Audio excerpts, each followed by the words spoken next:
So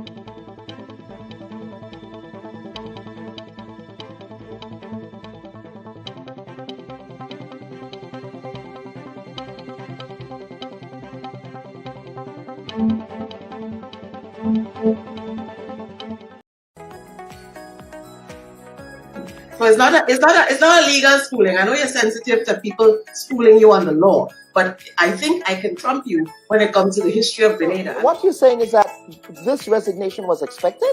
Would it be fair to say that you abdicated your responsibility by not showing up in Parliament on Friday? We are not aware of the terms of the agreement. But then how can you say the terms are not favorable?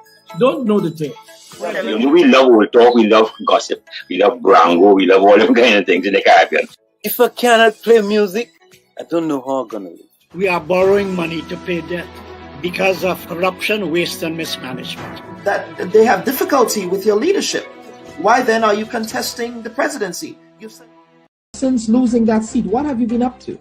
Now, Mr. Attorney General, this particular provision sounds unconstitutional, but why were there not consultations before moving forward with the proposals? Did they say what will happen when you guys get to St. Vincent? Because there are pressing social economic issues that I would want to address with you. In the hyper-information age of social media, the Bubb Report knows there is more to the story.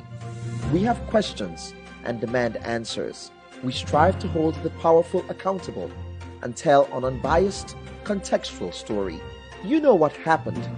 We let you know why it happened. There is always more to the story. The Bubb Report, streaming every Sunday at 11 a.m. on Facebook and YouTube.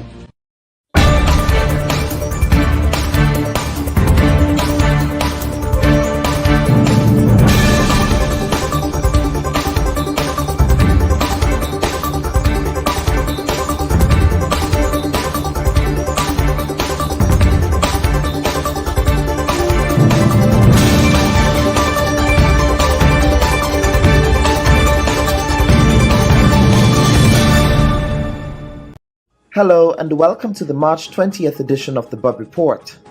Last week, the ruling administration in St. George's held island-wide celebrations in observance of his fourth year in office, after having won a second consecutive landslide victory at the polls against its political opponent, the National Democratic Congress. Northwest, I want to thank you for 38 years. 38 years of parliamentary support. I only ask for one more vote, one more this time. And we are already preparing the ground. We are already preparing the ground for the next person who will take over the constituency. And I will be preparing the ground for the next person that will become Prime Minister of this country. For its part, the opposition National Democratic Congress was not to be outdone on that political anniversary weekend and held a major rally on the sister island of Caretaker that highlighted the opening of its party headquarters on that island. This week on our program, we sit down with the caretaker candidate of the St. George Northwest constituency, Jonathan LaCrete, who also spoke at last week's event in Carriacou. I want to see you at the polls whenever the next general election is called. And I want us together. I want to walk hand in hand with you as constituents of St. George's Northwest, from Cherry Hill to Perseverance, so that we can transform our community with initiatives that are sustainable as we build for the future generation of that constituency. LaCrete, the former principal of the Happy Hill Secondary School, which is also located in this area, will be coming up against the formidable and battle-tested incumbent Prime Minister of Grenada, who is also the longest-serving parliamentary representative of this disparate constituency that straddles the Caribbean coastline to the west and the verdant foothills of Grenville Vale and Monkmorris to the east. The constituency of St. George Northwest also borders what was once the NDC stronghold of St. George Northeast, with parts of Grenville Vale bleeding into both areas. All previous NDC candidates in the area barely acquired over 1,000 votes against the incumbent, who has won the seat for an unbroken 8 times since Grenada returned to democratic rule in 1984. Prior to his representation, the St. George Northwest constituency was the stronghold of the Grenada United Labour Party, both in 1972 and in the 1976 elections respectively. A fun fact of note is that Dr. Mitchell ran and lost against George Hoston on a GNP ticket in the 1972 elections. He was in his early 20s then. Also on our program, we preview what is to be billed as the grand return of a full in-person Grenada Carnival in the summer of 2022, following the pandemic-induced hiatus that forced the country to cancel all Carnival holidays and to hold scaled-down and virtual events instead, which were also marred by controversy, such as sporadic and unsanctioned Juve activities across the country. We will examine what Carnival 2022 would look like against the backdrop of government's decision to relax most COVID-19 protocols to facilitate the staging of a more inclusive event. Grenada's Health Minister Nicholas Steele touted these relaxed protocols at the government's post-cabinet briefing recently. We welcome our guests, entertainer Ian Charles of Jambalasi, Grenada, epidemiologist Jared Sincere, the NDC caretaker candidate for the St. George Northwest constituency, Jonathan LaCrete, and cultural persona Jab Moses Marast. We thank you for joining us.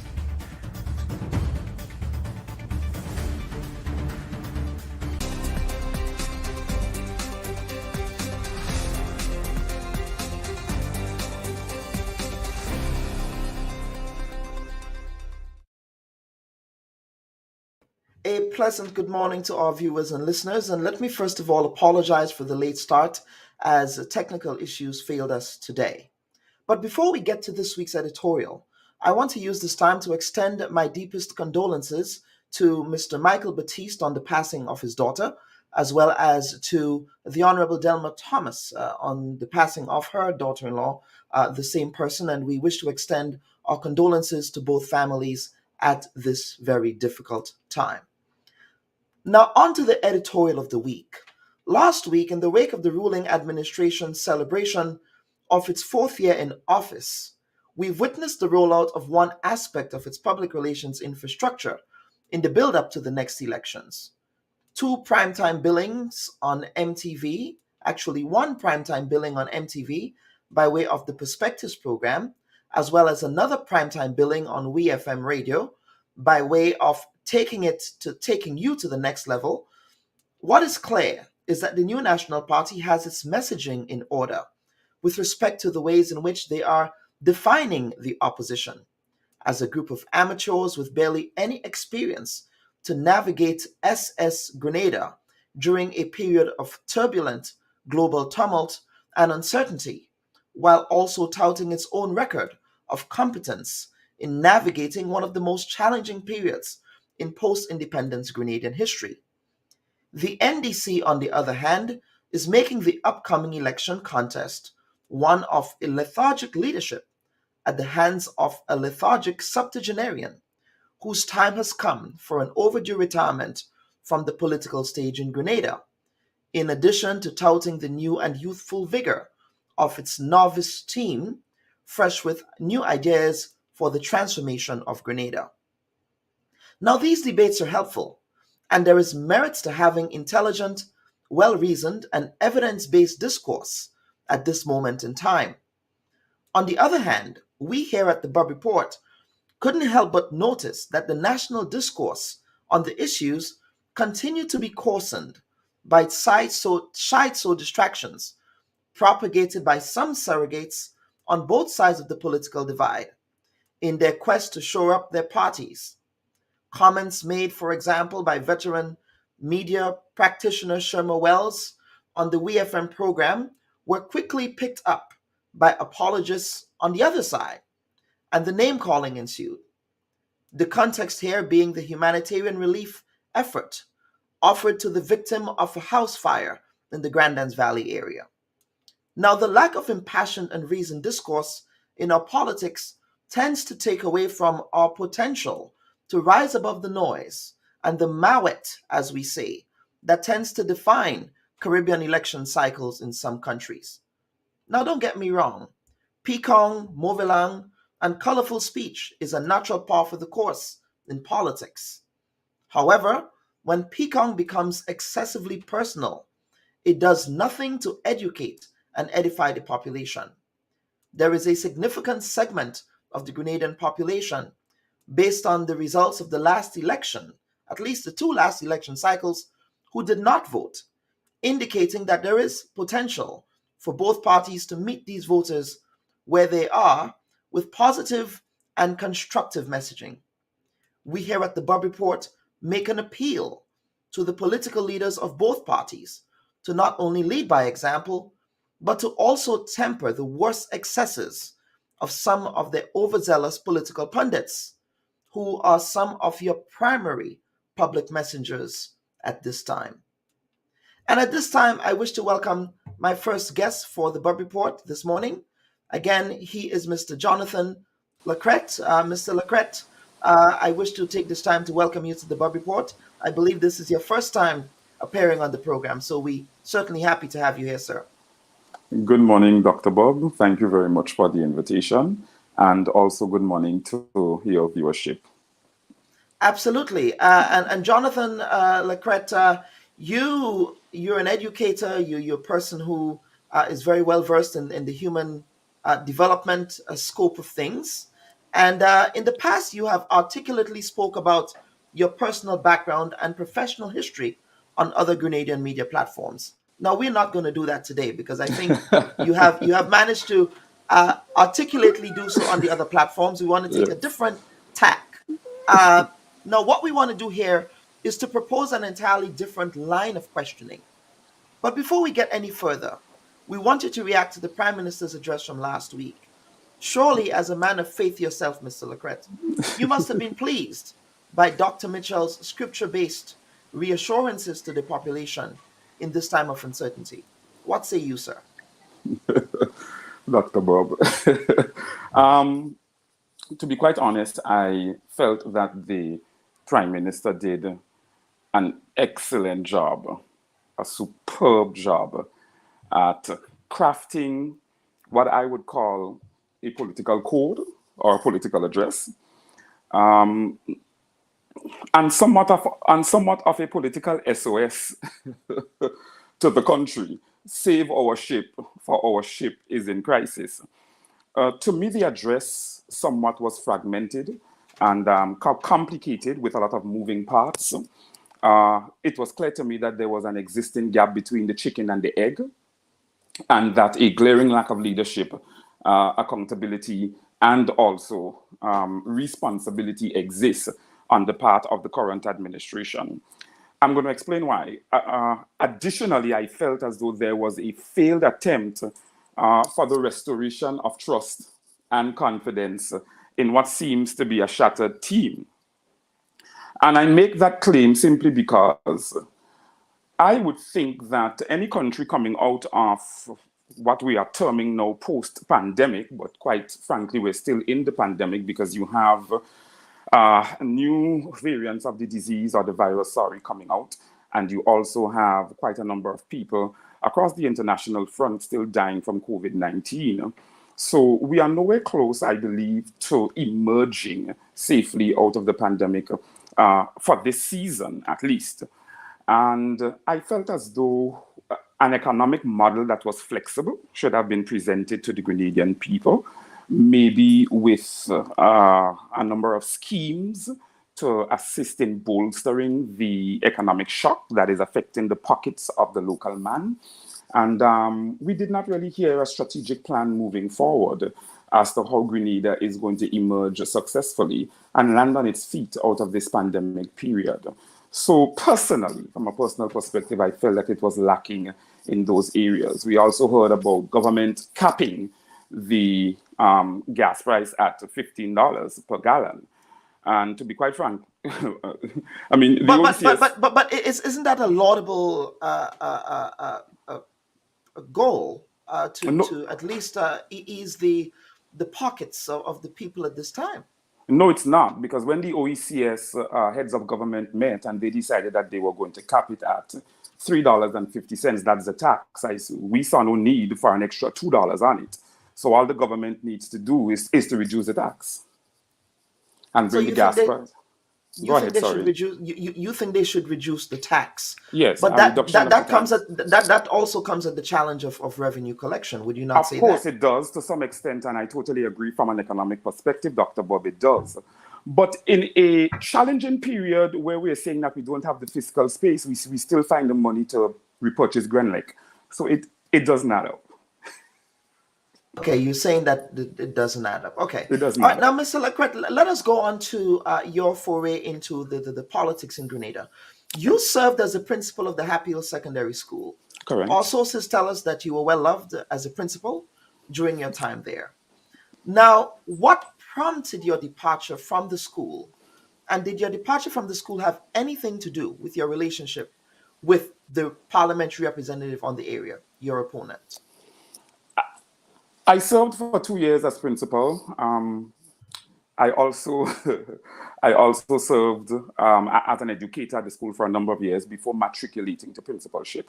And my services, or I would say my competencies and skills, were needed at that particular point in time at the Ministry of Education because I did such a superb job at the administration, leadership, and managing of the school. So I believe that my superiors felt it necessary to transition me so that I may be of better assistance to the education body or sector of Grenada as it relates to policy and institutional strengthening. So what you're telling me is that there was no political interference there, because we've heard stories. Again, these are unconfirmed stories that the incumbent had a sort of a heavy hand in the way that you ran the institution. Once you work in the current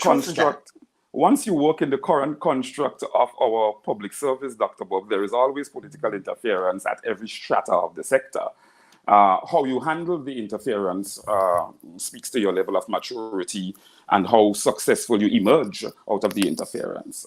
To be quite honest with you, we have been plagued for a number of years with our MPs in the various constituencies having a very high-handed approach as it relates to principal leadership.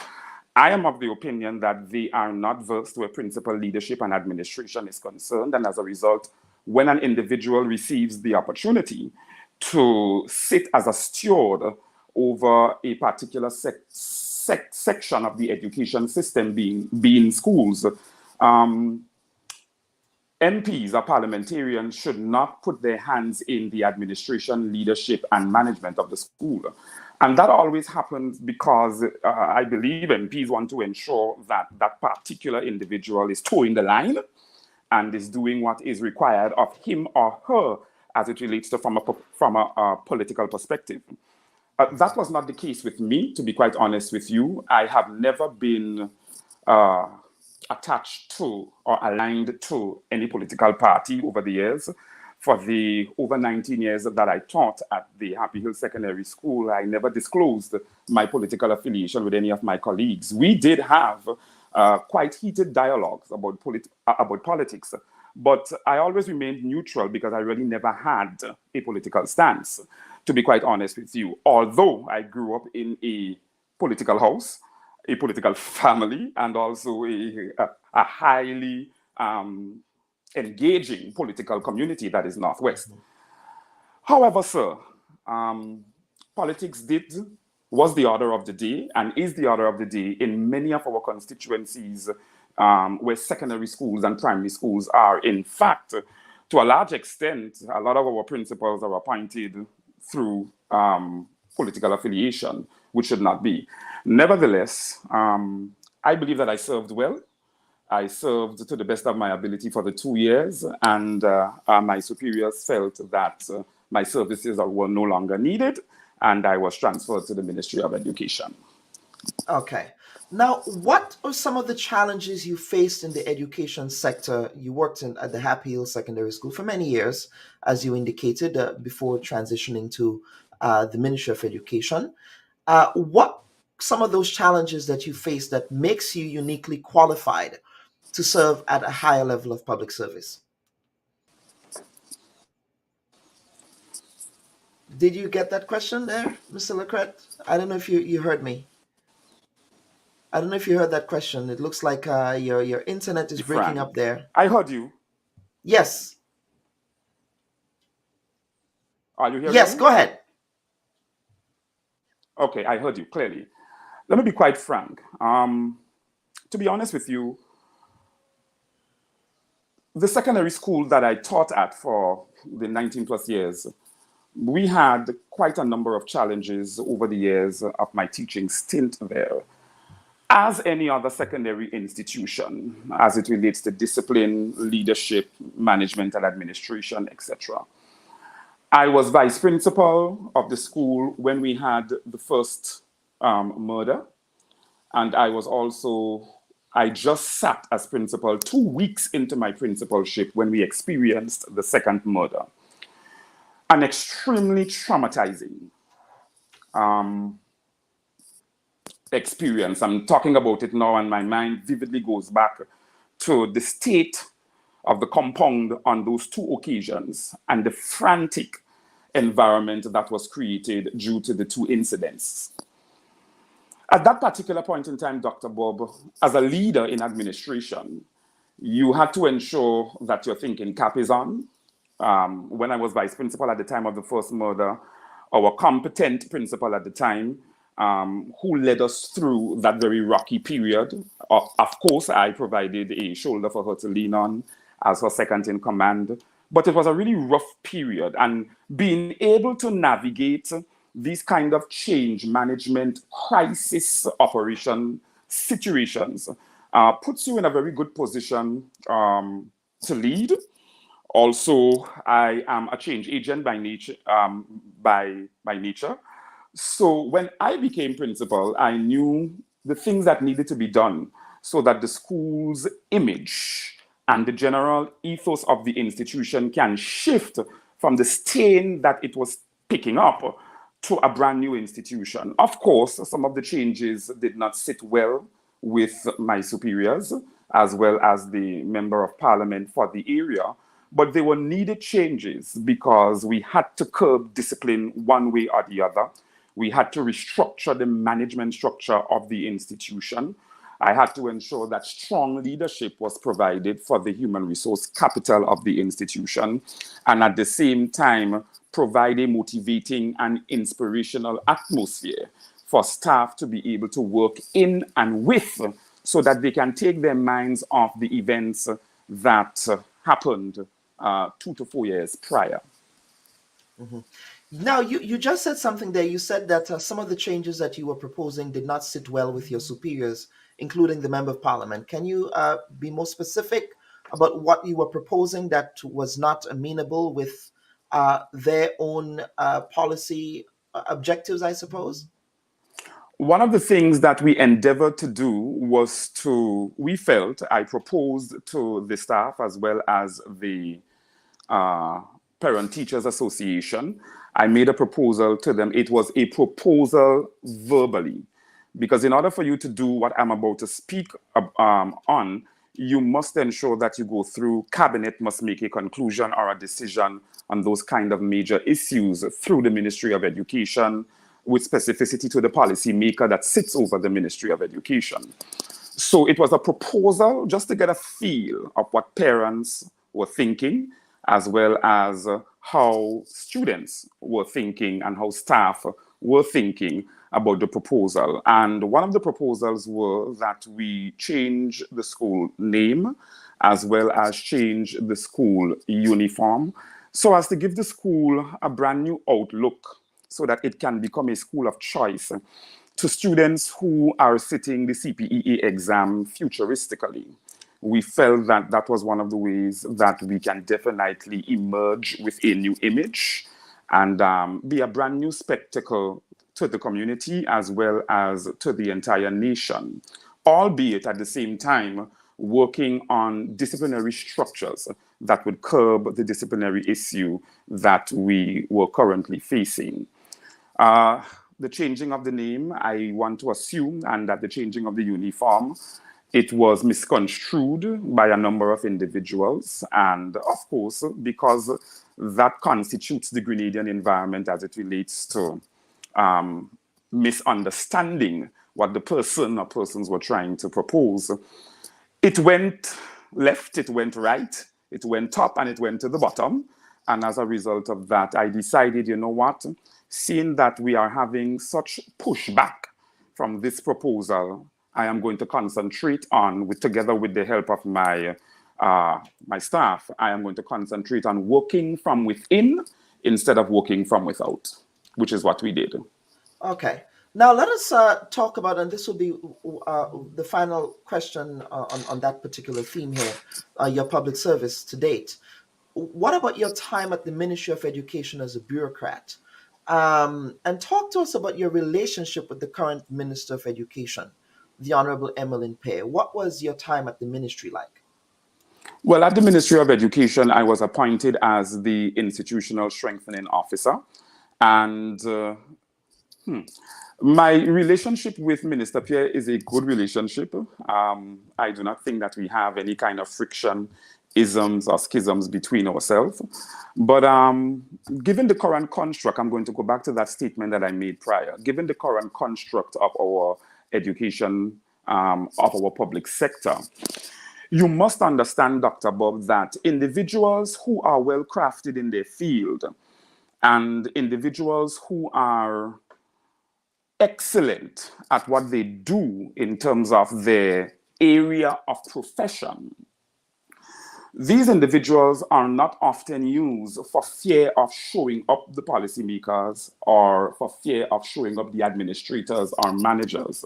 So you may have a portfolio and you may have a list of responsibilities and roles, but there is a very strong high hand that restricts your forward movement and does not allow you to be as effective and efficient as you should.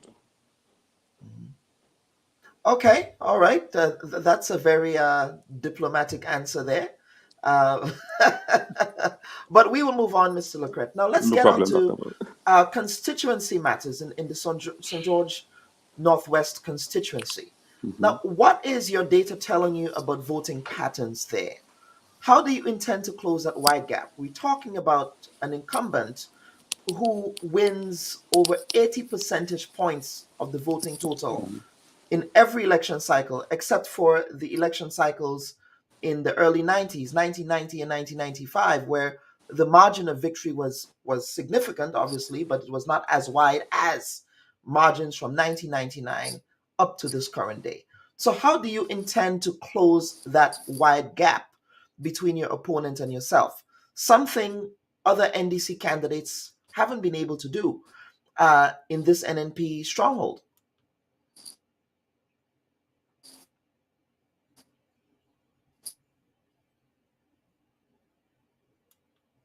I think we lost Mr. LaCrete there. Again, we would wait for him to come back. So we're having this conversation with Mr. Jonathan LaCrete, who is the NDC caretaker candidate for the St. George Northwest constituency. Of course, for the second segment of the program, we would have a conversation with some carnival lovers here, some cultural lovers, about their expectations for the upcoming 2022 Carnival celebrations. And while I'm at it, as this is a reminder for PBC past students in Grenada to please support the public forum that has been held by Presentation College next week, Tuesday, at the Grenada Trade Center. We are inviting all to attend the forum, which will be at the Grenada Trade Center Annex. It is an in-person event. The highlight of the event would be an address by the OECS Director General, that's Dr. Didicus Jules, on the future of education in Grenada. So please support that. I believe, Mr. LaCrete, you are back. Let's see if you're back here. Let's see if Mr. LaCrete is back. We're seeing him on the screen, but we seem to be having some technical issues there. So we just wait. Mr. LaCrete, I believe you're back. Let's see here. In the meantime, let's get some comments from our viewers and listeners. Anthony Bridgman is saying, we don't just start, you frame problems and get to the solution. Another commenter says, some people just hate change. I swear, the narrow minds. Let's go on again. Tessa Barry, and that there is a truth also if you're outspoken. Let's see. Let's get to Mr. Garvin Pear's comment. He's saying, trauma is a deep scar, my friend. To ease it, and I note said ease, it is never erased. One must sometimes use new imagery to change perceptions. As Lakey said, misconstruction was the order of the day, as you are now displaying. All right, let's see if we can get Mr. Jonathan LaCrete back here, folks. So please stand by.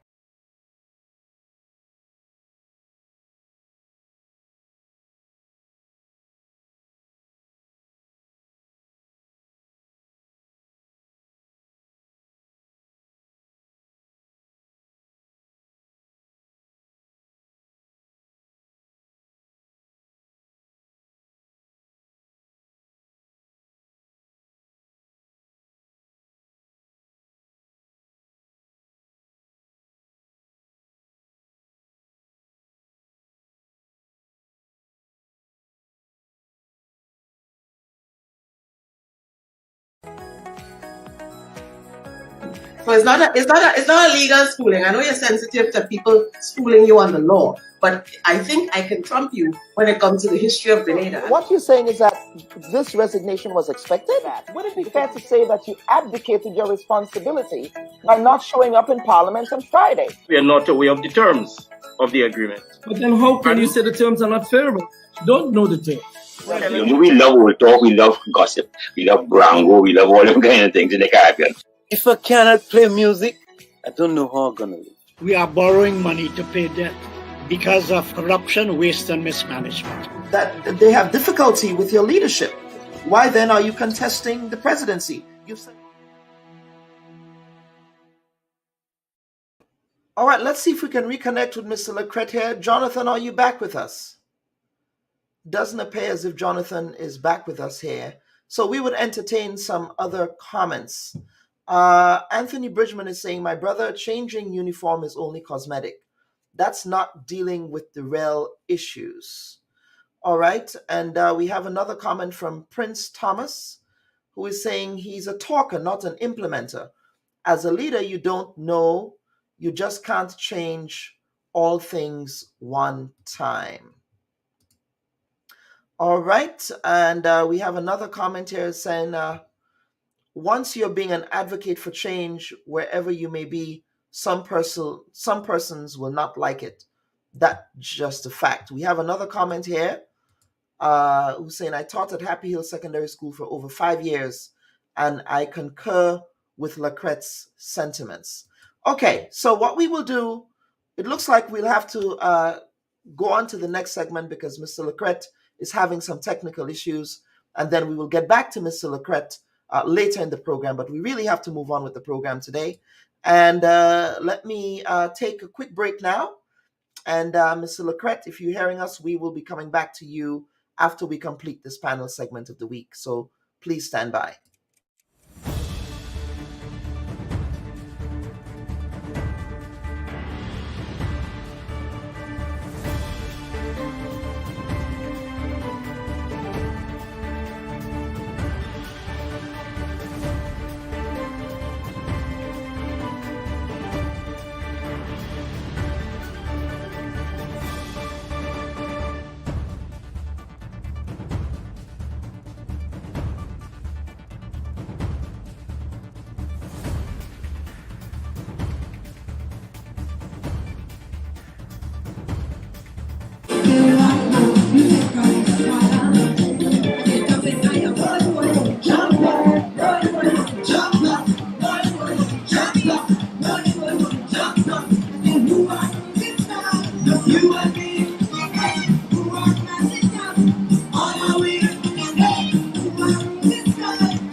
folks, that's just a tease for what is to come. But let's see if we can get Mr. LaCrete again. Mr. LaCrete, I suppose there are some demons. That's a language that you understand. Some internet demons. You might have to exorcise those demons. I don't know. But let us quickly move on, sir. Yes, sir. Let's move on. And so the question was, before we had some internet troubles here, with respect to closing that gap between the incumbent, which is always huge in St. George's Northwest.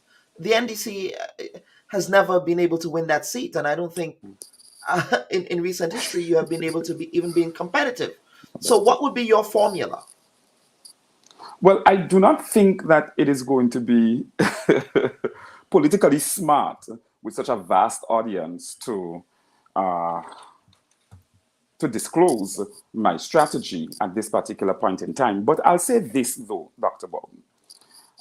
As it relates to the incumbent, for the past 3 election cycles, if my figures are correct, the incumbent had 2003, 2006, and 2005, a little bit over 2003, 2006, and 2,500 voters voting for the new National Party in that constituency.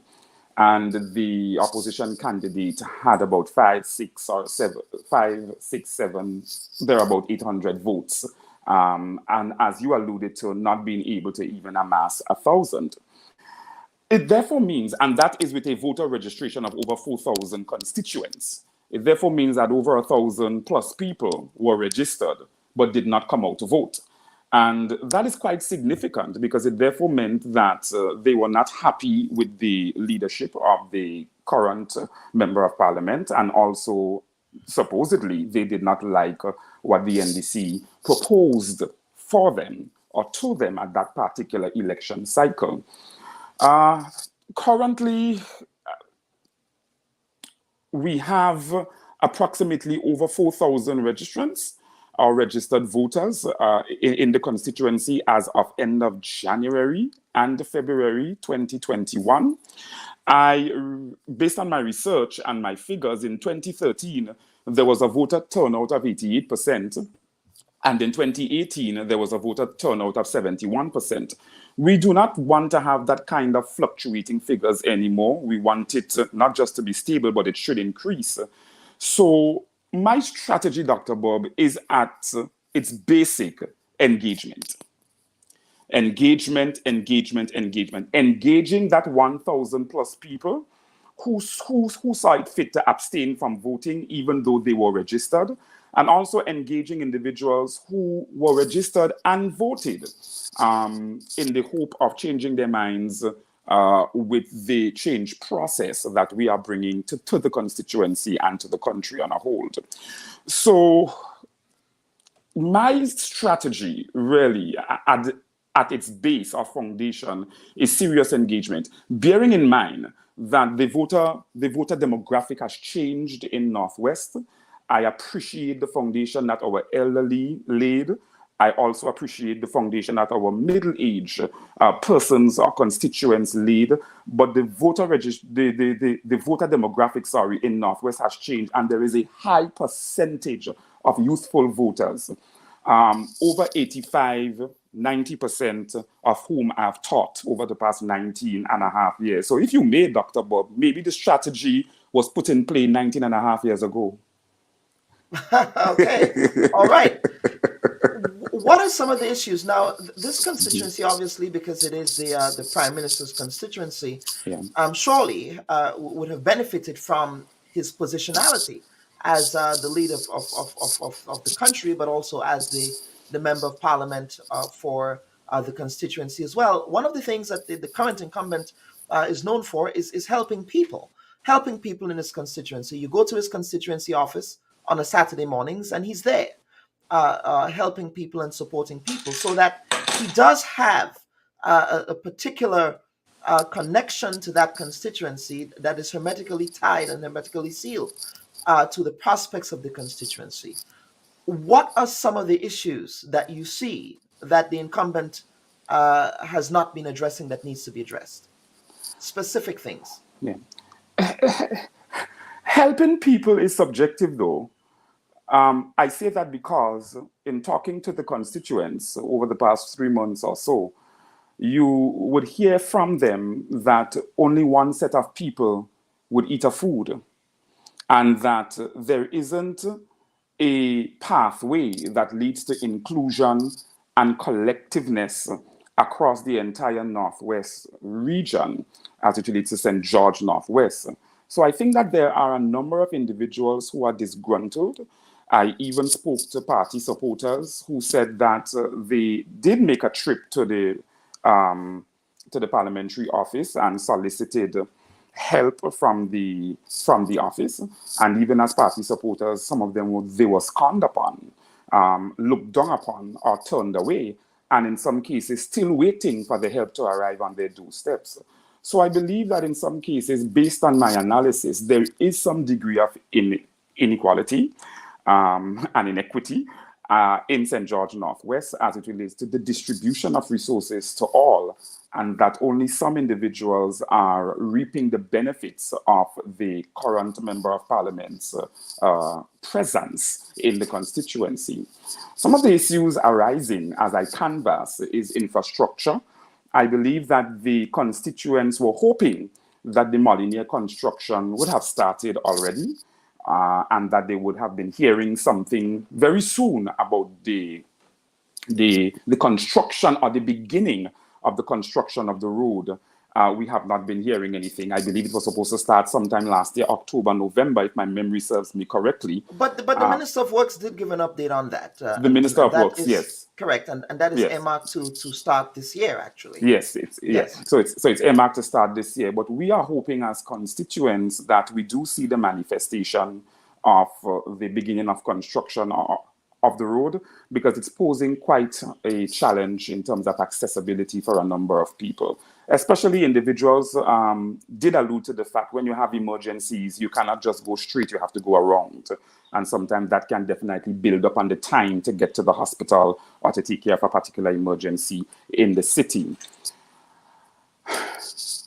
The ineffective use of our community centers, those that are not closed, they are being used by other, by other individuals or by other persons within the community for projects and programs that may not necessarily fit into or match with the purpose of the community centers. I believe that they can be turned into learning centers or learning hubs, especially for our youth within the area. And every constituency, if I'm not mistaken, every community, within that constituency, does have a community center, but it is not being effectively used. And I believe that's one of the issues that a lot of the constituents are having, simply because the young people do not have a concentrated area that they can visit and be gainfully involved or employed in meaningful and substantial work that can aid in their personal development and their professional development. Drug addiction is an issue in the constituency. I am not laying blame here to anyone, because some people may say, that is a personal decision, or people are drug addicts because of their own personal volition. But I believe that we can definitely do better as it relates to engaging these young men as well as young women who are hooked or have become addicts on drugs, to see how we can rehabilitate them. Domestic violence is a serious issue in St. George Northwest, as well as teenage pregnancy and unemployment. Currently in Grand Mall alone, Dr. Bubb, we have 146 persons that are unemployed. And in Molyneux, you have 45 persons that are unemployed. Now, I have not called all the other communities. Yeah, added up together, you have well over maybe 900 to 1,000 persons unemployed within the constituency based on my figures. And that is quite alarming, because it therefore means that these individuals do not have the necessary resources that they need in order for them to be able to be sustained and live on a daily basis. Okay, all right. So, Mr. LaCrete, let us talk about the question of leadership, and that is a debate that has been articulated and is being articulated by the ruling administration and their surrogates. So last week on the Perspectives program, I did not have time to queue up the footage. Also on Sherman Wells's program on WeFM, that is also co-hosted by Mitchie, which is also a primetime program. Both programs are essentially attempting to define your team in the NDC as people who are novices, and the thesis is that you cannot use a novice in a time of crisis. In other words, you cannot use a pilot who has been trained to fly a Cessna to then take over a Boeing 777 jet. What say you on that positioning of the ruling administration? The issue of leadership, Dr. Bubb, is a dialogue that I stay away from. I am going to answer your question, though, out of respect. But the issue of leadership is a dialogue that I stay away from simply because it isn't worth dignifying with a response.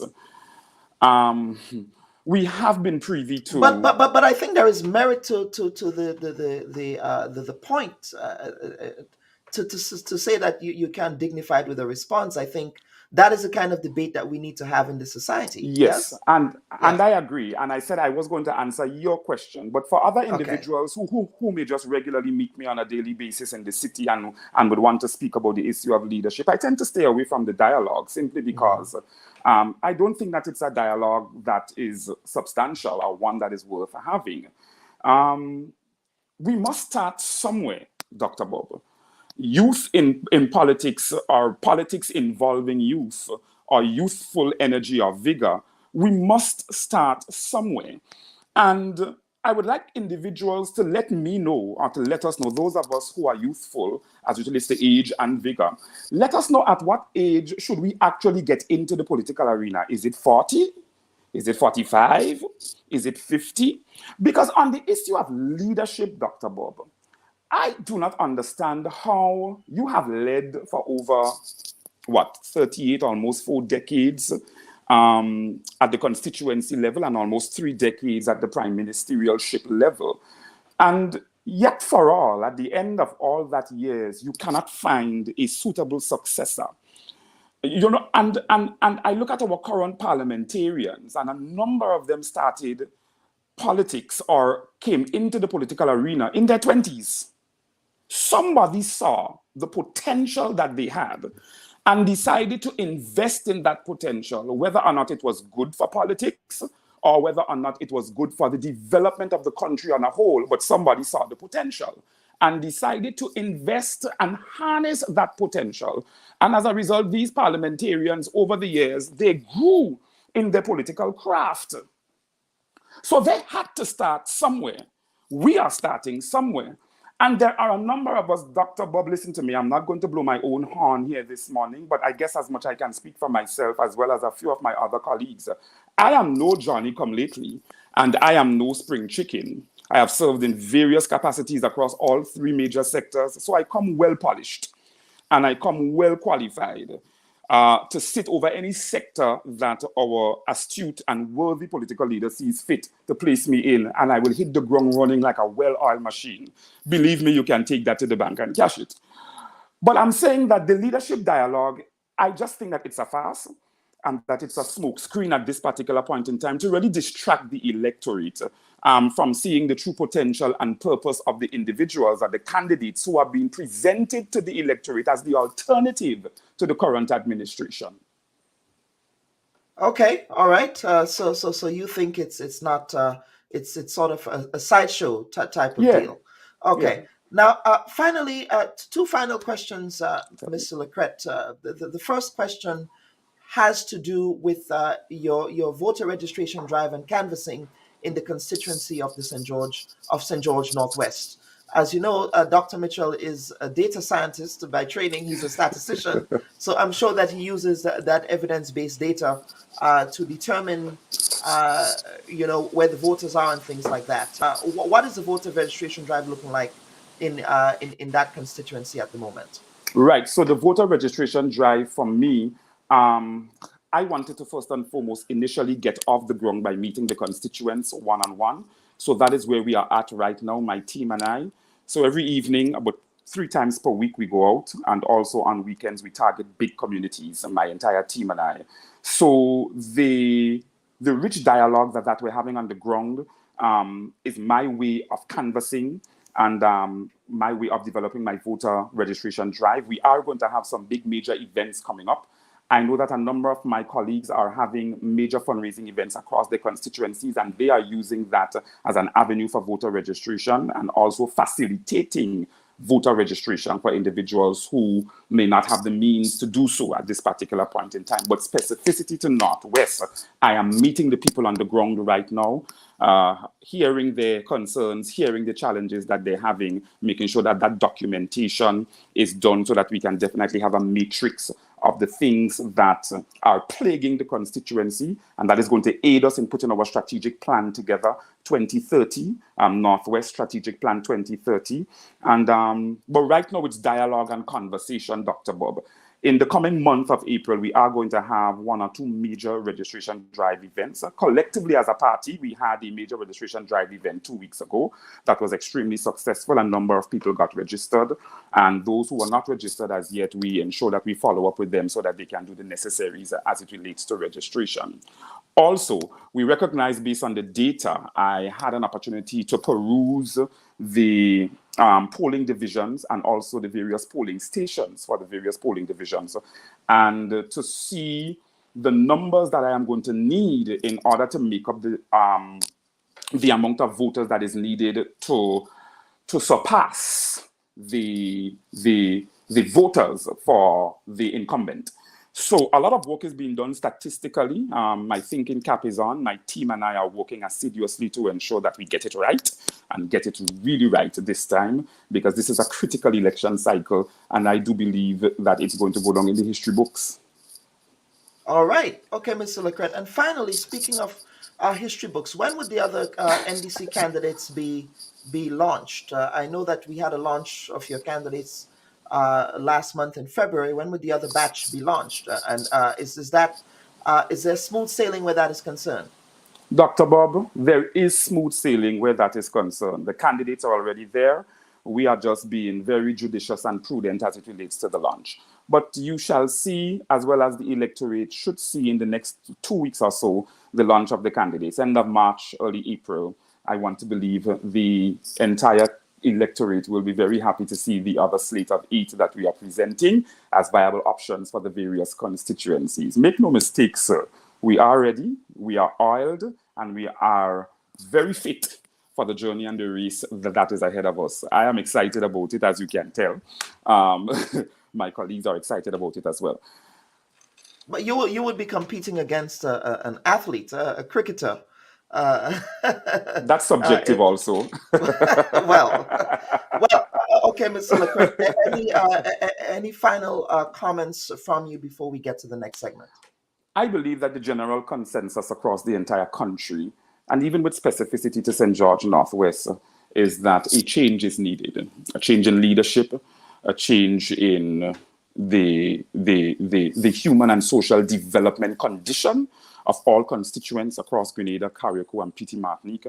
And people are hoping that the National Democratic Congress has done its homework, and that the National Democratic Congress is definitely going to come with a collective responsibility framework. That is what I want to say, with a collective responsibility framework and policy agenda that is definitely going to push Grenada forward as we march further into the 21st century. And rightly so, Dr. Bubb. A change is definitely needed, and with that change, the opposition party must definitely show what it is willing to do, and I believe that we are slowly doing so. And people are recognizing that we are serious. I've said before on other platforms, this election, Dr. Bubb, is a very serious one, and I do not want the electorate to take it very lightly. So the individuals who are contemplating whether or not they should vote or should not vote, it's a very serious election because it will speak for generations to come. I've made the comment before, and I just want to say it again before I close off. Whichever party forms the next government of this entire country, they must be willing to be prudent and judicious enough to sit and to put policy plans and agenda in place that will speak to the next 40 years of this country's development, of this country's social security, of this country's human and social development. So it is a serious election. It is serious times. And we have given this current administration almost 25 to 30 years to prove themselves as competent, effective, and efficient administrators, leaders, and managers of the state. And by and large, they have not done so. In fact, there are some proponents who feel that, we are living in a failed state because of the kind of leadership that we now experience. And they may be right, they may not be right. I'm not going to be the judge of that. But we can definitely see that there are some gaps that need to be closed economically, socially, and otherwise.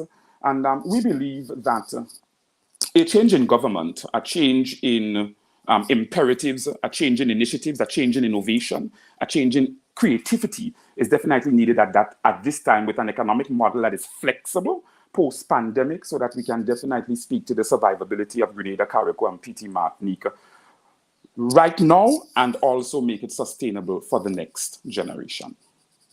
Okay, Mr. Jonathan LaCrete, let me thank you for appearing on the program. Of course, as I've said before, you were my classmate at the T.M. Irish Community College, yes, but you're also a proud past student of the Boca Secondary School. Yeah?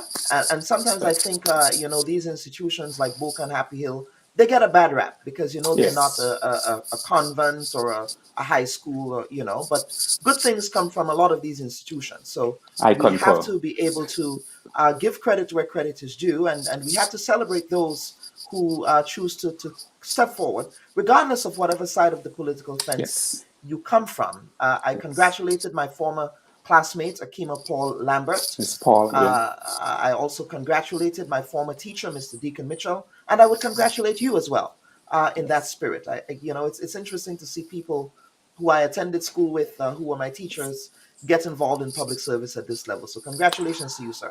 Were you surprised, or did you expect it? I am not surprised. I'm not surprised at anything. Okay. All right. Okay, Mr. LaCrete, thank you again. You're welcome, thank you sir. again for your appearance on the Bubb Report. No Folks, problem. that was Mr. Jonathan LaCrete, the caretaker candidate of the National Democratic Congress, who will be coming up against the incumbent Prime Minister of Grenada, who is also the parliamentary representative of the St. George Northwest constituency in the next elections. We will be continuing our conversations with the caretaker candidate series. Up next will be Mr. Tevin Andrews on a subsequent Bubb Report program to be announced in the future. But at this time, we want to take that break. We really want to get to the panel segment of the week. But before we do, as a reminder to Presentation Brothers College past students, we are having our second in-person event, our third in-person event at the Grenada Trade Center Annex.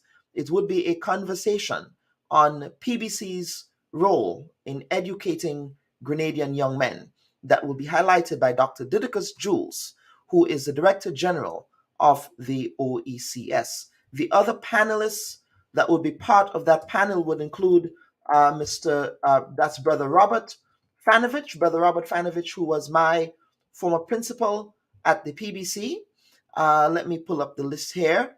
As well as Alex Simon, who is a current student of the school, Franca Alexis Bernardine, a past parent and former Minister of Education of Grenada, and of course, Brother Robert, as we know, who was a past principal and presentation brother.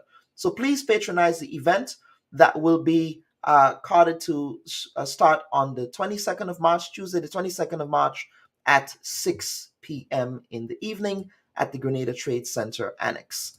Okay, folks, let's take that final break and then we'll get to the panel segment of the week. Please stand by.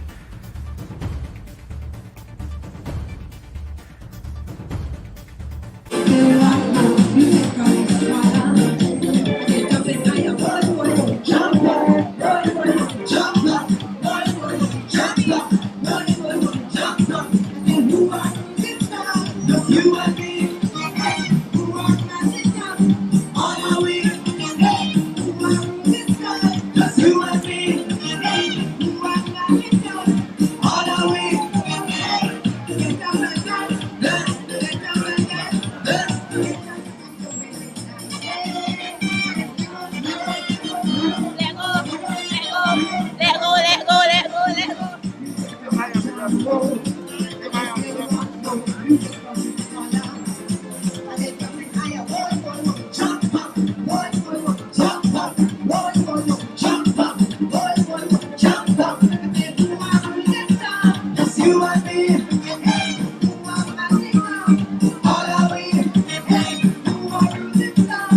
you and me. You and me, who are Mexican, all are we.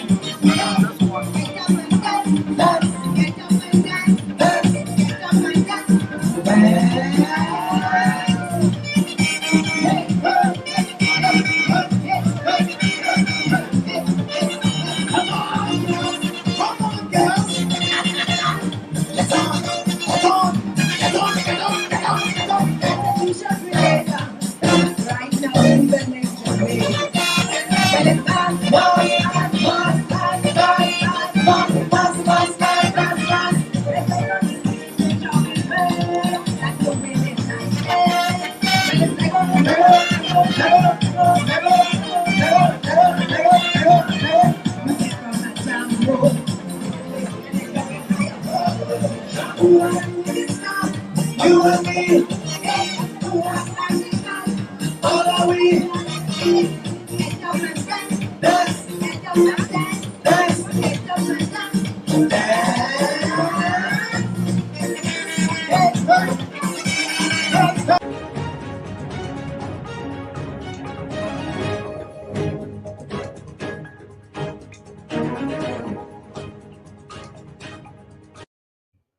And welcome back, folks. At this time, I'm happy to be joined by my, for the panel segment of the week, Mr. Jab Moses Marast, Jab Moses, as well as Ian Charles of Jambalasi, Grenada, and Jared Sincere, a public health specialist, epidemiologist, certainly not a carnival expert, but given the context in which we're living, we felt that we needed to have a public health lens at this time to address what would be the first in-person mass carnival event that Grenada would witness since 2019. I believe 2019 was one of the biggest carnivals for the 21st century in Grenadian 21st century history.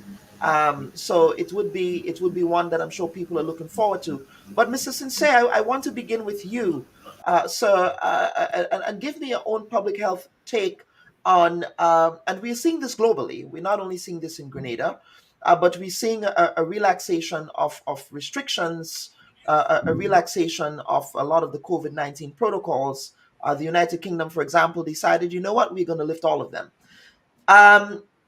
What does the science tell us about where we are that would allow us to be able to lift those restrictions? All right, so good morning, Kellon, and the rest of the panel, together with your viewership. I'm always happy to be part of your program. Kellon, it's an interesting question. Where we are now, we cannot say we are at the end of the pandemic. Neither can we say we are where the outbreaks or what we're experiencing, we're at endemic levels where we are just experiencing normal or expected numbers. But I must admit there has been a decrease in the number of cases and severity of illness. And we expect that because after a year and a half, too, with exposures from different variants and through vaccinations, populations across the globe has developed a certain level of immunity or protection, as we label it as herd immunity at times at this point. So with the variants becoming or having less impact health-wise on individuals, and with the development of immunity, then we're seeing less and less severe cases of illness. But that has not taken away the risk of outbreaks, because there are populations and subpopulations within populations that are still at risk. They have not been exposed or have neither been immunized through vaccinations. So we are, you could see, at the back end of the pandemic, but there is a potential, especially for high-risk individuals with underlying conditions, and individuals who have not been immunized through vaccinations or natural exposures through the virus. So with that, having said that, the key ethical question is, how do we balance personal freedoms with safeguarding the health of communities? I think that's where, because we're looking at proportionality in terms of hospitalizations and deaths, etc., there is a need for public health and for governments to relax the restrictions, because on the other side of that, the restrictions on lockdown has the potential to create those negative health outcomes, whether it's through loneliness, anxiety, even there is a suspicion there may be an increased suicidal thoughts, even though we have not seen increased suicides. So there is a need to relax the restrictions so that individuals can experience a bit more freedom, right? So government's plans to do that is expected, and that's what we've been seeing over the past 3-4 months, where countries have begun to relax the restrictions because they're trying to create that balance. But freedom will come at a price, because there is a potential for little pockets of outbreaks, and God forbid if we do not have a variant that mutates into a more potentially deadly one, then we would continue to see little pockets. If that happens, then we're going to see little epidemics, outbreaks within populations, even among individuals who have been immunized. But that is an extreme situation. Mhm. Okay, now what advice would you give the administration as they go into the carnival season, preparing for what is to be? I'm sure that JetBlue and all of the airlines that travel to Grenada would be very happy to be transporting throngs of Grenadians to join the teeming hordes of Grenadians who would be on the streets on Carnival Monday and Tuesday, as well as throughout the major events. What advice would you give the state to be able to manage those expectations for what is to be a crowded affair? Well, Kelon, that's a very good question. The key would be planning and preparation, because potentially there would be pockets of increased number of cases occurring during Carnival and just after Carnival. So the government must be prepared to handle that.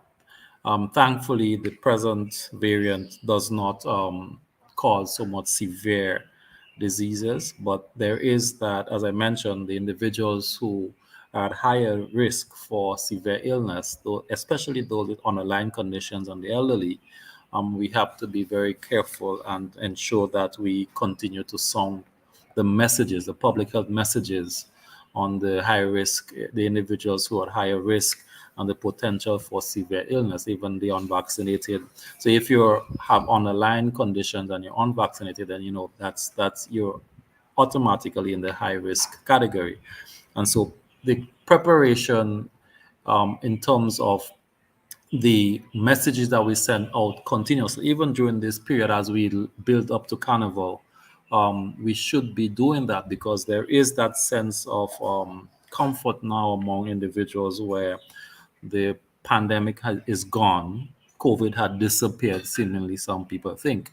And so the whole idea of keeping that level of awareness in the population would be very useful in how individuals would behave, and the restrictions in terms of wearing your mask in closed areas, etc., in buildings and public transport. I still think that these little strategies could continue to be exhibited among the populations, even as Carnival comes up and during the Carnival, because we do not want to have potentially a larger outbreak. Although our population size limits the size of the outbreak, because 110,000 and let's say 20,000 comes in, it's still a small number, and we have a number of individuals who have been exposed through the natural the virus and then through vaccinations. So the potential is there, but it is not as large. And gladly, the current variant that we have does not provide excess. Does not produce excess illness, especially if you're vaccinated or has been exposed to the illness sometime prior to this. So preparation is key, Kellon, and I would think to be able to direct individuals to the access to testing. So we must have more testing sites even during that period, and remind individuals of the symptoms, etc., and what are the strategies that they can employ at the individual or family level to ensure that we do not have a situation where our health system is overwhelmed. All right, Jared, thank you for that cautionary tales as we go into the Carnival season. So let me bring in the cultural people now, Ian Charles, as well as Jab Moses. Gentlemen, welcome to the program. Welcome. And Jab Moses, I'm sure you're very Thank you. you're very excited for the upcoming Carnival season. How do you react to what Spice Mass has laid out so far with respect to what the season would look like? Well, so far we've only really heard the Plan A from the stakeholders, specifically from the people who are spearheading Spice Mass and the Ministry of Culture. And basically, they gave us kind of vague, general idea of what Carnival would be like in terms of the community, having it more in the community and not having any celebrations on the Tuesday. And to a certain extent, the word on the street is that it's not normal, it's not the Carnival that we have anticipated coming out from such a really hard time throughout this pandemic. And it just goes to show that, yes, they're being cautious with this situation because, yes, we want to have Carnival, but at the same time, we need to put the health, in front to make sure that we are protecting our citizens, that we are not just trying to reignite and have Carnival again, but we are putting the importance of health within the conversation. I honestly believe that it's good hearing the Prime Minister come out and speak and talk about the fact that early April they will be lifting the restrictions. And I feel as though it has trickled down from the big economies and the big countries like the United Kingdom, who has lifted all their mandates, right? And I really feel like this is the moment that we as Grenadians could have a sigh of relief, knowing that we had made extreme sacrifices. We have sacrificed our freedom, the livelihoods, a lot of opportunities, even just the social aspect of being with our friends and families throughout the Carnival season. It's so important to finally have this thing back, knowing that Grenada is the new frontier of Carnival within the Caribbean. We have been anticipating this moment for such a long time, and I would really like to say that it's just a big relief, Kellan. It's a big relief to know that we can finally have celebrations again. We can finally celebrate all the hard and the sacrifices that the ancestors made for us. And I really wish that there could be proper planning going forward. We have 5 months to plan properly to make sure that Grenada's Carnival can be at the forefront of all carnivals throughout the world, and that this carnival could set and cement Grenada as one of the best carnivals, And we have the product, we have the people, we have the country, we have the music. Everything is just in place right now. We just need to plan properly and reignite the spirit of Carnival in Grenada. All right, same question for you, Ian. All right, morning, Kellan. How are you? And again, thank you for having me once again. Well, I think the proposal made by Chairman Gill and the CEO Jacobs and the rest of the Spice Mass Corporation is a very good one, because you have to take everything into context. Right now, we're dealing with COVID and the implications of COVID, and again, we have to make sure that everything is in place. So the blended approach of the 2022 Spice Mass, I think, is right now the way to go, and the inclusion of the cultural aspects, so something like the Kambule, I think it deserves a round of applause, because what it does, it really delves into what is carnival, what is culture, and Kambule and Juve and all that goes hand in hand. So I am pumped for it, and especially for the cultural aspects. In terms of the blended approach, I think it's something that, and I think Chairman Gill alluded to that, that is something that they will be keeping, because again, you need to have the blended formats. You're going to have people in person, but yet still, Carnival is more than just Grenada. We have eyes from all over the world, and from all reports and from all angles, Grenada's Carnival is maybe the most trending carnival in the Carnival belt of the Caribbean islands. So I think having having the ability to access it both in person and both via pay-per-view, it really gives us a chance to showcase an authentic side of the Caribbean, which is our carnival. So I'm in agreement with it. Have you been consulted? This is a question that goes to both of you. I know that the Spice Mass Corporation, they have held extensive consultations with a lot of the players in the art. And this is a question for both of you. Are you satisfied that if in fact you were consulted, that the suggestions that you made were actually included in the final proposals that they have proposed for Carnival? You want to go first, Jab? Jab Moses, you want to go? Well, Yeah. yeah. So with me, I haven't really been consulted per se. I think I have spoken to a lot of the stakeholders, and I'm always in the mix with the people who are involved with making the decisions. Might be just a conversation, but I haven't really been consulted on that front. But I would say that I believe that planning is really important, because there are certain things that I feel personally that are missing out from reigniting and having Carnival this year. Yes, the Ministry of Culture and I believe Spice Mass had a program where they were basically injecting money to certain stakeholders like the artists and so on, who have been negatively affected by COVID-19.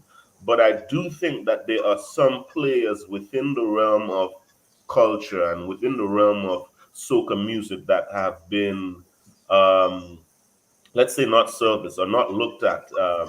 For example, I think I have a problem with the fact that the engineers or the people who are creating the music, the producers as that they are known as in Grenada, have not really been consulted per se, and they have not been given that financial injection to basically reignite the studios, which is a very important sector of our carnival, celebration. Like, without the producers, we can't get the quality of music that we've been getting in 2019 and 18.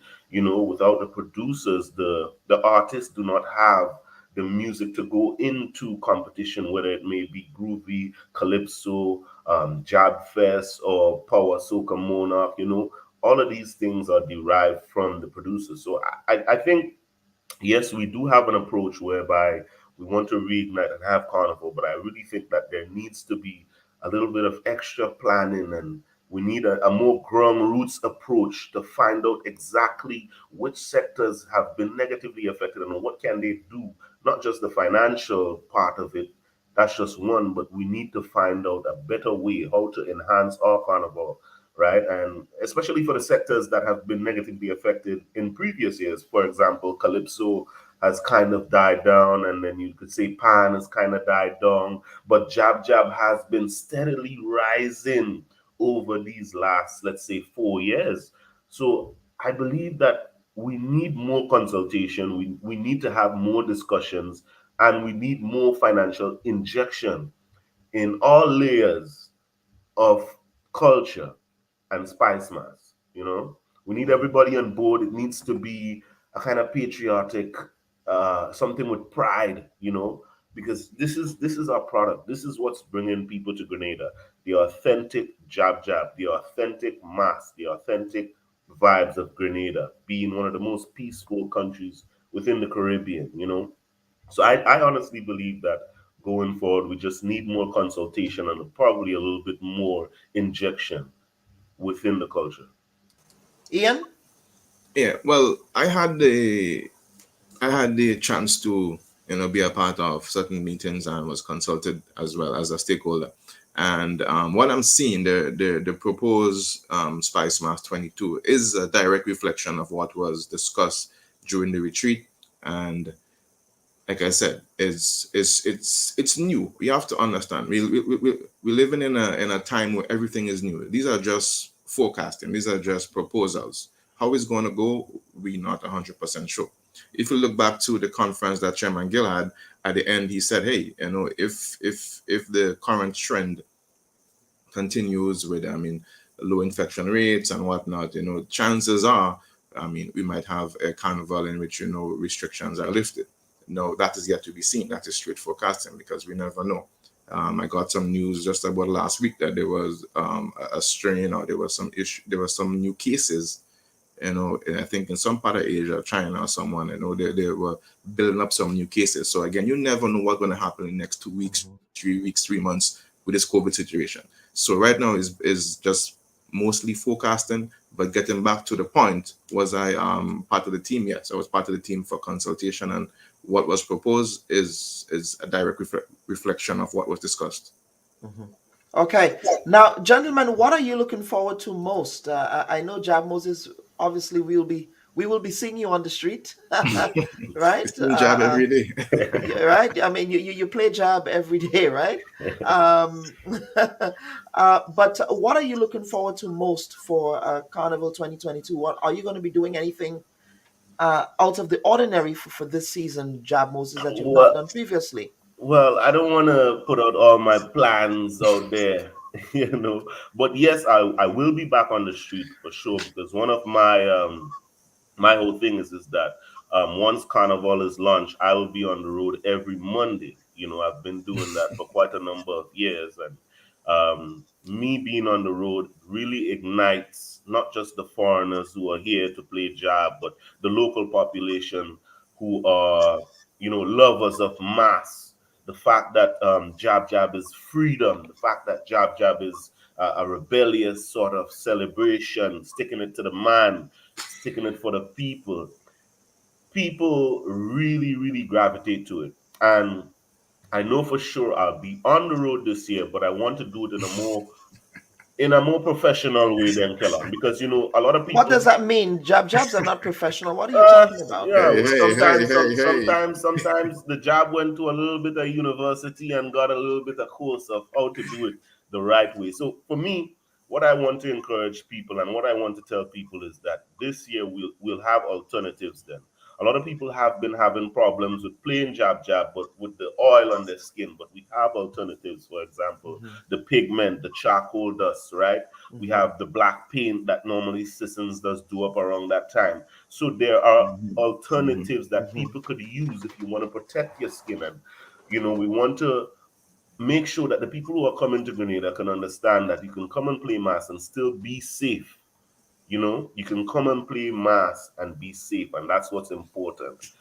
We need to drive that for the entire diaspora to know that they can come and partake in Jab Jab and be safe and have a really good time this year. But I'll be on the road. I know a lot of people have been looking forward to seeing me back on the road. Everybody's asking me when I'm going to be back. But at the same time, you know, you need to plan properly. And I just feel like this carnival, the fact that they're going to take out the restrictions is going to bring a major boost to the economy. Thousands of people, Kellan, every year are just, for the last 2 years, have just been waiting for the government or the stakeholders to say, hey, we having carnival again. And we need our Grenadian diaspora, we need our Grenadians to come back home. This is what we're advocating for. Come back home. Let's play a jab this year. Let's play all the different types of mass. I won't just be playing jab alone this year, right? I want to be in every different sector. Try a little Veco, try a little short knee. You understand? Revitalize everything. Even if it's Kaiso and it's Pana to go in as the jab, I'll be there. Because this is for Grenada. This is building us as a country, as a people. We really, really appreciate the fact that we could have some sort of normal mass again, and we're looking forward to it, Killer. Now, speaking of charcoal, and I want to stay on that theme a little bit, Ian, and I'll bring Ian. I'll bring you back now. Jambalasi, you guys released a statement, and I have it here concerning charcoal pigment, and in essence, what you're saying is that you're committed to promoting the evolution and growth of our jab culture. We seek to gain global relevance and popularity by reaching international audiences. You go on to say one such way is by tapping into the global demand for sustainable, eco-friendly products. We created our own charcoal pigment as a healthier alternative to the engine oil used to play jab. I can tell you that that's one of my biggest turnoffs, that oil, because of my sensitive skin. Yeah. It is both gentler on the skin and safer for the environment.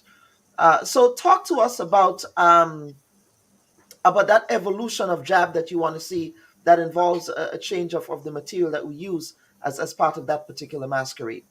Definitely. Well, it's no secret that Spice Mass is, like I say, the most trending maybe Caribbean festival right now in the Caribbean belt. And Jab is one of the most sought after mass. People have the interest in Jab. But for Jab to evolve and for it to be more inclusive of everybody, because I'm speaking from personal experience, the old engine oil is not something, let's face it, the old engine oil is not something that's recommended that you're going to put on your skin. Even though you're going to have your lard or your Vaseline or your whatever you want to put before, the truth is 2 days afterwards, you're going to still sweat out the old oil. And it's no secret that old oil is a carcinogen for cancer-causing agents. People who use unused old oil, like mechanics and stuff, they have to use protective gear like gloves and whatnot to deal with. So it's not something you really want to promote as a national product to play one of your most cherished mass. Now, if you take a step back and you go into the history of Jab, what you use to get black has changed depending on the period in which the mass was being played. You have soot, you have molasses, you have pigment, you have charcoal, you have paint, you have oil oil, and these things change. Now, Jab was played long before cars came to Grenada. So in terms of the authenticity, you could go back years and there was no trace of oil oil. What's the main thing about Jab is the color black. And we wanted at Jambalasi Grenada to offer a healthier alternative. We don't want to change the way a person plays Jab or choose to play Jab or choose to get dabbed in black. But we want to make it a little bit more exclusive for every single body who want to come in and join our tradition of Jab, which is deeply rooted in our past. So it's our attempt to offer a healthy alternative and to also take part in the Go Green initiative that Grenada is involved in as well. So we really hope people like who maybe never played Jab before, going to give it a try. Is gentle on the skin, easy to wash off. You wouldn't be staining your mom, the hoteliers, the sheets, nothing like that. Wouldn't be all. And again, our next major part was, and again, guilty of that as well, because I'm an old Jab man. So after I play juvie, I go on the beach. When you go to the beach and you're gonna get clean in the waters, rivers, streams, it also has a negative impact on the ecosystem, on the environment. Yeah. All right. So looking forward, gentlemen, and we will get, of course, Spice Mass has an event next week, this week, actually, a press engagement, and we would be paying, I'm sure all of you would be paying close attention to that. And I also know that, for example, the Spice Addiction crew here in the diaspora, they're planning one of their events to take place in August as well. Ian, I know that you also have an event for August. So folks are gearing up for these various activities. So what I want to do is to give all of you, Jared, I don't know if you are a mass man. I don't know if you play mass. Do you play mass, Jared? You're a Grenville. I know you're a Grenville man. No, I You don't and play Ian are mass. from Grenville. Kellon, I don't play That's mass, right. but I do go out to look at it at times, you know. So But you do. I mean, that is mass. That is spectator mass, wouldn't you say? I don't know if it's spectator mass, but from a boy growing up, I grew up in Grenville. I wouldn't participate in the mass, but I would go and meet my friends and we chat and socialize, maybe have a drink or something like that, you know. So Right. So it's good to have it back. I'm sure if I come to Grenada in August, I'll be seeing you on the streets of Grenville. Well, you'd have to come to Pearls in St. Andrews because that's where the mass will be played this year on the All Strip. right. All right. Okay. All right. So, gentlemen, we want to get some final comments from you. Jared, I would start with you, and then I'll go around to Ian, and then Jab Moses. Okay, Kellon, thanks again, and to the panelists, you guys did a really good job. I just want to say, just appeal to everyone that even despite the fact that we're having a carnival, we should still be mindful that COVID-19 is still around. Especially the variant we have is a bit stealthy, as one of the articles I've read, I would have labeled it. It's quietly doing its thing. So we still need to be mindful that there are little strategies, little things that we can do to help control or prevent the spread of it, so that it wouldn't get to extreme levels where our health system becomes a burden to the government. I would say that it shouldn't be all or nothing in terms of our restrictions, because it'll be even more difficult to resume or to have individuals be more sensitized if we just totally drop the ball, because the science is saying it's better that we relax the strategies rather than remove all of it, because in the event that there is an outbreak, then it will be more challenging for us to actually start from ground zero. But we do understand the times, and we do understand the importance of economic activity and the freedom of individuals to express themselves. But I just appeal to everyone to be mindful of that our individual behaviors may have far-reaching effects as it relates to someone or someone else's health. Exercising personal responsibility. Yes, Ian? Yeah, well, I'll just piggyback off of Jared, because at the end of the day, the responsibility is on you. Everybody is responsible for themselves, because at the end of the day, you need to, whatever is the atmosphere at the time, go by the rules. Because if everything goes as planned, I pray to the Almighty that everything goes as planned and we get to hear what Plan B is, because officially Spice Mass has not said what Plan B is. So we look forward for what Plan B is, and I'm hoping that it's going to be a carnival with some level of normalcy, like what we know. We get to go on the streets, because at the end of the day, remember, carnival is a time you really get to showcase yourself. And I know playing mass in communities is okay and whatnot, but some sense of normalcy, I think, goes a long way. But again, you have to be responsible, and hopefully everything goes good, and it's going to be Carnival Spice Mass 2022 as we know it. Everybody get a chance to enjoy and recreate culture in an authentic, traditional manner. And that's something that we're really big on in terms of the tradition. And I think this year, seeing what's on the table, I think is going to be a very traditional year, and it's going to be a good year for Spice Mass 2022. Jab Moses? Yes, I would like to say August the 8th and the 9th, 2022 is going to be a really great time, bringing families together, bringing jab people together, mass players together, Grenadians out in the diaspora who's been waiting to come back to Grenada for so long, and just the people in Grenada, like the artists and the engineers, the promoters, and everybody who's involved in our culture, really excited. And I don't know if you've been taking any notice, but Kelana, I've seen so many fetes, and it's a good look. It's a good look. It means that we are going to have some good music this year.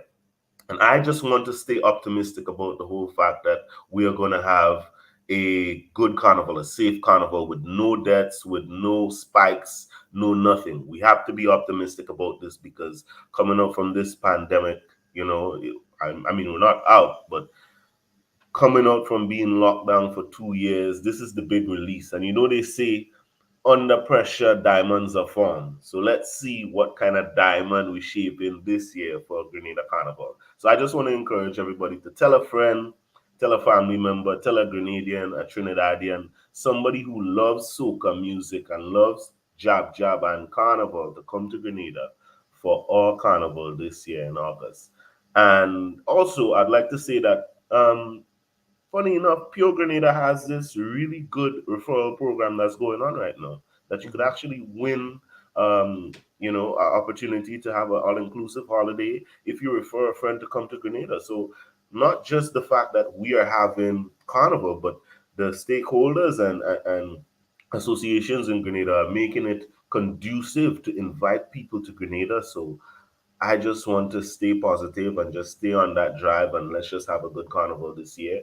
And I want to thank all the guests, all the panel thank you, Kellon, for having me on, Jamalasi and Gerard as well too. Yes, at the end of the day, we want to have Carnival, but we have to be safe, because at the end of the day, when we finish playing mass for the 2 days, we have to go back to our grandparents' house. We have to go back to our loved ones and families, etc. So we do need to be responsible. But at the same time, I can't wait. Can't wait for it. All right. I'm sure that's the sentiment of a lot of people. I see Ian smiling here as well. All right. Okay, gentlemen, thank you so much for that preview. We're really looking forward to see what Plan B would look like next week during that press availability. So once again, thank you, gentlemen. And before I go, I have 2 PVC Pass students here. So please, we hope to see you at the Grenada Trade Center on Tuesday. I was waiting for that. I was waiting for that PVC line. I left it for the end, but on Tuesday at 6 p.m. at the Grenada Trade Center Annex. We're going to be the there. Whole school in That's its 25th year of service to Grenada. All That's right. All right.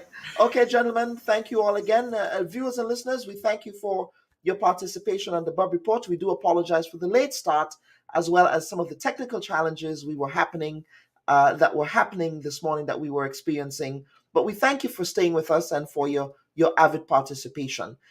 We want to wish you a safe and productive week ahead, and we look forward to another episode of the Bubb Report next week, Sunday. On behalf of the producers, I'm your humble servant, Dr. Bubb. Thank you again. Have a great week. Bye-bye.